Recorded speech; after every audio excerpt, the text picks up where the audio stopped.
വിക്രം, എന്നെ വെറുതെ വിടണം. പണം എവിടെയാണ് ഒളിപ്പിച്ചതെന്ന് പറഞ്ഞാൽ വിടാം. എന്റെ മകനാണ് സത്യം, എനിക്കറിയത്തില്ല. ഹേയ്, നിനക്കൊരു മകനുണ്ടല്ലേ? എന്ത് ചെയ്യാൻ? ഇപ്പൊ ഭയങ്കര മറതിയ. ഏത് സ്കൂളിലാണ് പഠിക്കുന്നത്? Delhi public school. Delhi public school. ഫീസൊക്കെ ഭയങ്കര കൂടുതലായിരിക്കുമല്ലോ. വലിയ ആളാ.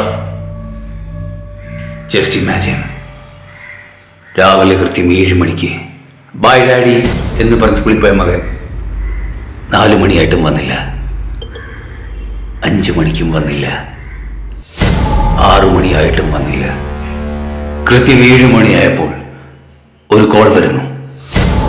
നിന്റെ മകൻ വെളിയിൽ ഡോറിന്റെ അടുത്ത് നിന്നെയും കാത്തു നിൽപ്പുണ്ട് എന്ന് പറയുന്നു. ഭയന്ന് വിറച്ച് പുറത്തു പോയി നോക്കുമ്പോൾ അവിടെ നിന്നെയും കാത്തൊരു പാർസൽ തുറക്കുമ്പോൾ അതിൽ നിന്റെ മകന്റെ കൈ വേറെ, കാല് വേറെ, മൂക്ക് വേറെ, കാത് വേറെ. അയ്യോ വേണ്ട, ഞാൻ പറയാം. ഹേയ്, അങ്ങനൊന്നും നടക്കത്തില്ല. കാരണം നീ സത്യം പറയുമല്ലോ.